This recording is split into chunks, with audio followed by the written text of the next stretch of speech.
লন্ডনের সাবেক প্রধানমন্ত্রী শেখ হাসিনার ভার্চুয়াল সমাবেশের দর্শক সারিতে ক্ষমতাচ্যুত আওয়ামী লীগের কয়েকজন মন্ত্রী, প্রতিমন্ত্রী ও সংসদ সদস্যকে দেখা গেছে। আজকে আমি আপনাদের সাথে কথা বলতে চেয়ে বারবার মনে পড়ছে যে বাংলাদেশের প্রতিটি অর্জনের সাথে আমাদের প্রবাসী বাঙালিদের অবদান রয়েছে। 4 দশক ধরে আপনার ফাইন্যান্সিয়াল পার্টনার আইডিএলসি।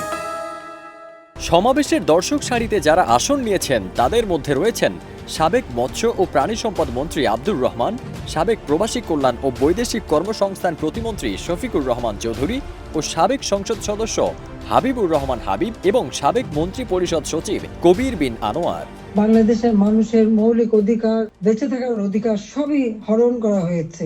সারা বাংলাদেশ জ্বলছে, প্রতিটি প্রতিষ্ঠান আগুন দিয়ে পোড়ানো। সেই অবস্থায়ও প্রবাসীরা আজকে নির্যাতিত নিপীড়িত মানুষের পাশে আছেন। গত 8 ডিসেম্বর পূর্ব লন্ডনের ইমপ্রেশন ভেন্যুতে যুক্তরাজ্য আওয়ামী লীগের আয়োজনে শেখ হাসিনার ভার্চুয়াল সমাবেশ হয়। আওয়ামী সরকারের পতনের পর লন্ডনের এই সমাবেশে প্রথমবারের মতো প্রকাশ্যে আব্দুর রহমান, শফিকুর রহমান চৌধুরী, হাবিবুর রহমান হাবিব ও কবির বিন আনোয়ারকে দেখা গেল। আওয়ামী লীগের সভাপতি মণ্ডলীর সদস্য আব্দুর রহমান ফরিদপুর 1 আসনের সংসদ সদস্য ছিলেন। শফিকুর রহমান চৌধুরী ছিলেন সিলেট 2 আসনের, আর হাবিবুর রহমান হাবিব ছিলেন সিলেট 3 আসনের সাবেক সংসদ সদস্য। আর জনপ্রশাসনের প্রভাবশালী কর্মকর্তা হিসেবে পরিচিত ছিলেন কবির বিন আনোয়ার। তবে গত বছরের জানুয়ারিতে মন্ত্রী পরিষদ সচিবের পদ থেকে অবসরে গিয়ে চলতি বছরের জানুয়ারিতে আবার তিনি আনুষ্ঠানিকভাবে আওয়ামী লীগে যোগ দেন।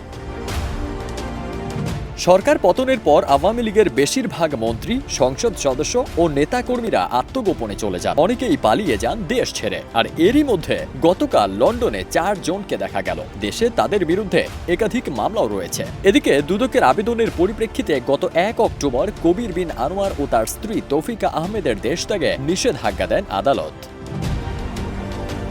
ফারদিন সানি, দেশ রূপান্তর।